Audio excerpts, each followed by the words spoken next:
This team that we played, they beat Penn State in that. I know there's some different guys, but they beat Penn State last year in the Citrus Bowl. I mean, this is not a, it's a quality football team, and Mark Stoops has done a great job.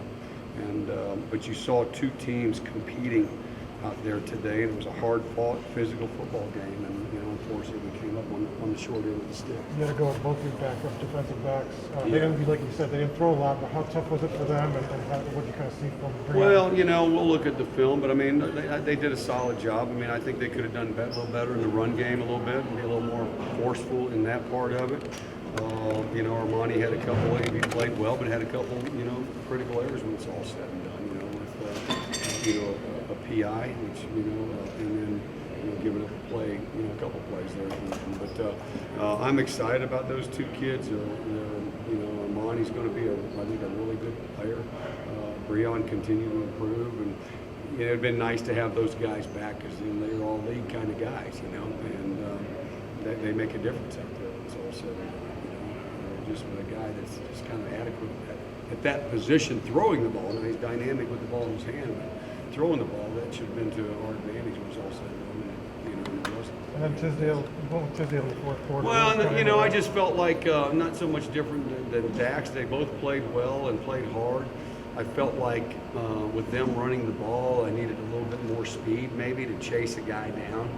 I think that was more than anything. It was kind of more of a speed factor than it was he playing better than Dax or that type of thing. And so, I think they both played probably about equal.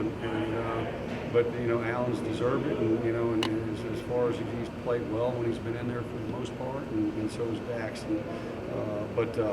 That was kind of my thought behind that a little bit more. Coach, it seems like at the beginning of the game and then at the end, you were just taking it all in, considering this is your last game. Just your thoughts during those moments.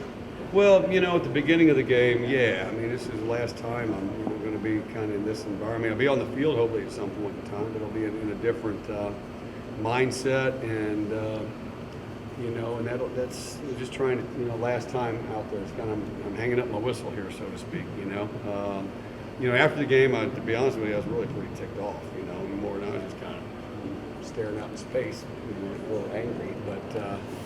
I've been very fortunate and very blessed, and Justin has been so good to me and gracious, and he's got this program going in the right direction. I'm excited about, the leadership we have there with him and our staff. I'm excited about our players.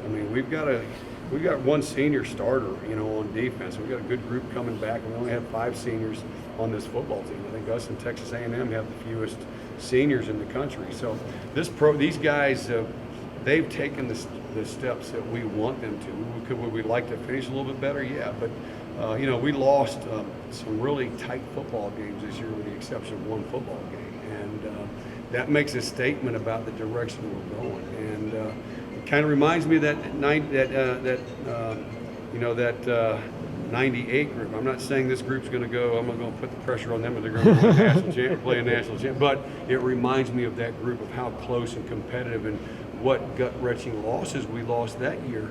But that was such a learning experience and a growing experience, and you didn't want to get back into that, in that situation again. And the only way you do that is you got to go out and work and out prepare and have a big time off season, and your day-to-day approach needs to push yourself to be the very best. And I think that's one thing that this group is moving towards, and I'm excited. But a couple more guys.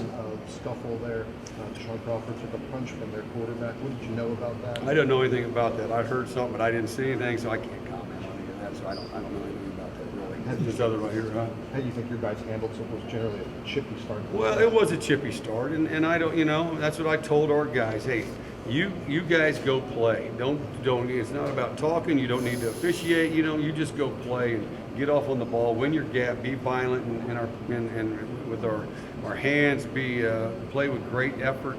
That's what we can control. We can't control all that other stuff, and that's really the bottom line we talked about. We kind of settled down. But you could see the frustration in Justin's face in the interview room when he talked about Kentucky's last drive.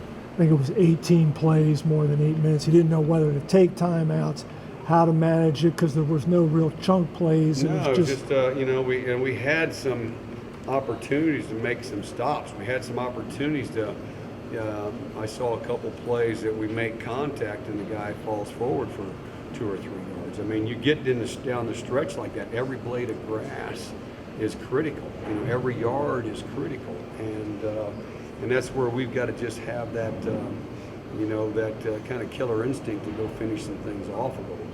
And yeah, I don't know. You know, you go back to that. Do you take timeouts there to, to stop the clock and give yourself more time, or you're counting on us to make some stops? Like I said, if we stop them on 4th and 6, the game's over.